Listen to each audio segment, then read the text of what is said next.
महिला अचानक चिल्लाई और जल्दी से अपने हाथ में पकड़ी पानी की बाल्टी फेंक दी। उसे एहसास हुआ कि कुछ उसके पैंट में घुस गया था। नजरें अपने निचले शरीर की ओर गई और अगले ही पल उसे पता चल गया कि वो बड़ी मुसीबत में फंस गई है। अगर इसे ठीक नहीं किया गया तो शायद उसकी जान को हर वक्त खतरा हो सकता था। उसका घबराया हुआ चेहरा तुरंत पुरुष का ध्यान आकर्षित कर गया। जब उसे पूरी बात समझ में आई तो उसे भी स्थिति की गंभीरता का अंदाजा हो गया। महिला जैसे ही उस अज्ञात जीव को बाहर निकालने वाली थी, पुरुष ने उसे तुरंत रोक दिया, क्योंकि ये पता नहीं था कि वो क्या है। अगर ये जहरीला हुआ और उसे बाहरी उत्तेजना मिली तो सब कुछ खत्म हो सकता था। अपने साथी की बात सुनकर महिला और भी उत्तेजित हो गई। इस वक्त पुरुष केवल उसे शांत करने की कोशिश कर सकता था। काफी सोचने के बाद भी उसे कोई खास तरीका नहीं सूझा तो उसने फैसला किया कि वो खुद खतरा मोल लेगा। सावधानी से उसने महिला की सफेद शर्ट का एक कोना उठाया और अपना हाथ उसके पैंट में डाल दिया। पहले तो पुरुष के चेहरे पर एक गंदी मुस्कान थी, लेकिन अगले ही पल उसका चेहरा बदल गया। जैसे जैसे उसका हाथ गहराई में गया, उसने पैंट से आधा मीटर लंबा एक पानी का सांप बाहर निकाला। खतरा टलते देख महिला ने राहत की सांस ली।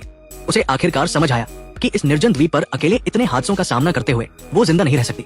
अब तो खाना भी उसके लिए सबसे बड़ी समस्या बन गया था। लेकिन तभी पुरुष ने पत्तियों को अपने शरीर पर लपेट लिया और खुद को एक विशाल जोंगजी पत्तों में लिपटा खाना की तरह बना लिया। जब उसने भाले को हाथ में लेकर पास ही के मोड़ की ओर बढ़ना शुरू किया तो महिला को समझ आया कि आगे क्या होने वाला है।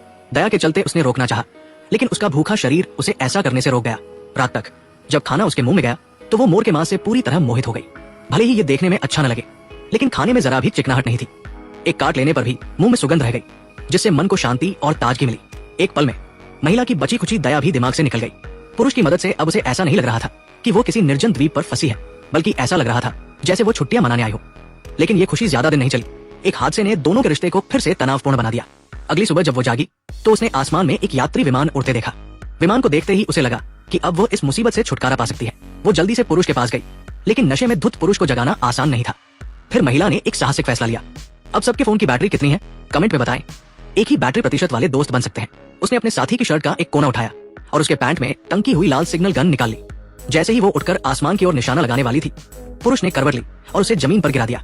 इसके साथ ही सिग्नल गोली भी दिशा से भटक गई और पास के पेड़ की चोटी पर जा गिरी। महिला ये सब स्तब्ध होकर देखती रही, क्योंकि बंदूक में केवल एक गोली थी। यानी उन्होंने अपनी एकमात्र मदद की उम्मीद खो दी। जागने के बाद पुरुष ने जमीन पर पड़ी खाली सिग्नल गन उठाई और तुरंत समझ गया कि क्या हुआ था। वो उसे डांटने ही वाला था कि महिला ने सवाल किया कि उसने उसे क्यों गिराया। अगले ही पल महिला ने आसमान की ओर देखा, लेकिन उसके साथी का चेहरा अविश्वास से भरा था। फिर उसने गुस्से से जमीन से हजारों मीटर ऊपर उड़ रहे विमान की ओर इशारा किया। वो एक यात्री विमान था जिसकी रफ्तार 600 मील प्रति घंटा थी। वे परमाणु विस्फोट भी शायद न देख पाए। सिग्नल गोली की तो बात ही छोड़ दे। इतना मूर्खतापूर्ण तरीका अपनाने के लिए कितना दिमाग चाहिए होगा। लेकिन जो हो गया उसे वापस नहीं लाया जा सकता था। अब दोनों को एक ऐसी जगह ढूंढनी थी जो आसानी से दिखाई दे, ताकि कोई और बचाव विमान ऊपर से गुजरे तो उन्हें देख सके। लेकिन जब वे बड़ी मुश्किल से पहाड़ की चोटी पर पहुंचे तो महिला सामने के दृश्य से हैरान रह गई। सोचने का वक्त न मिलते हुए उसने जल्दी से बैग से दूरबीन निकाली। ऊंचाई से नीचे देखते हुए उसे आखिरकार बचने की एक उम्मीद दिखी। कुछ समझ न आने पर उसके साथी ने दूरबीन छीन ली और अपने चेहरे पर लगा ली। सचमुच एक क्रूज जहाज धीरे धीरे किनारे की ओर बढ़ रहा था, लेकिन अब सिग्नल गन के बिना उनका ध्यान आकर्षित करना मुश्किल था।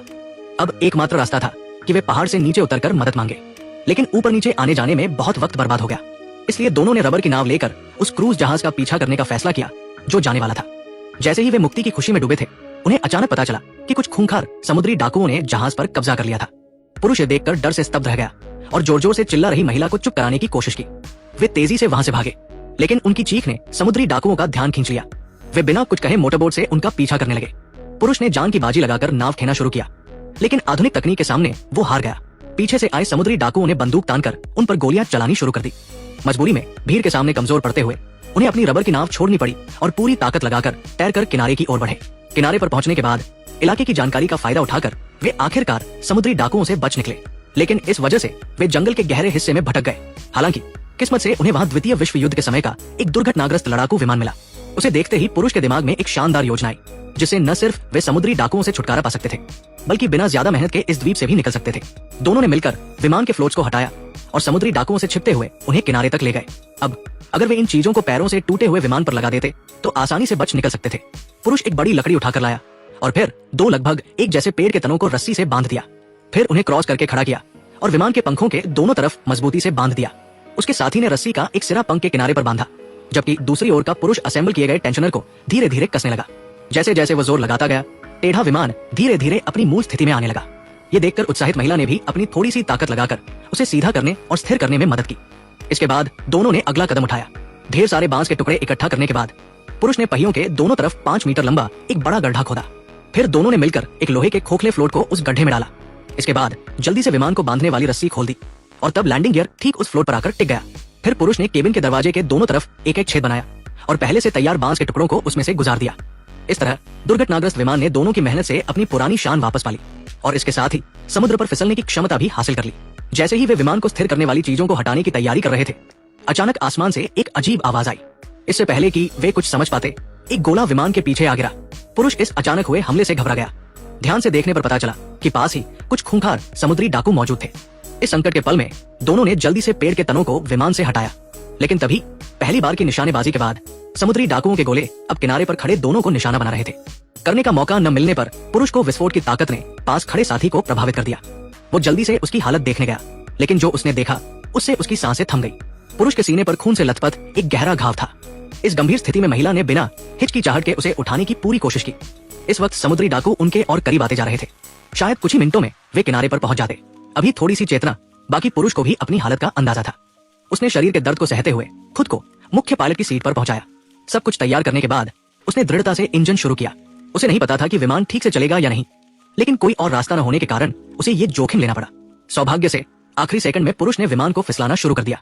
हर गोला सटीकता से समुद्र तट पर गिर रहा था। ये देखकर समुद्री डाकुओं का सरगना खुद आगे आया और दोनों को एक ऐसा सबक सिखाने की तैयारी करने लगा जो वे जिंदगी भर न भूलें। जहां से टकराने से पहले पुरुष को विमान को उड़ाना ही था। अपनी सालों की ड्राइविंग कुशलता के दम पर उसने जोर से स्टिक खींची और आखिरकार फिसलते विमान को समुद्र की सतह से ऊपर उठा लिया। लेकिन तभी समुद्री डाकुओं के सरगना ने अपनी तोप का निशाना सही कर लिया। इसके बाद पुरुष ने विमान को उड़ाकर उस द्वीप से मुक्ति पाली, जहां वो 6 दिन और 7 रातों तक फंसा रहा।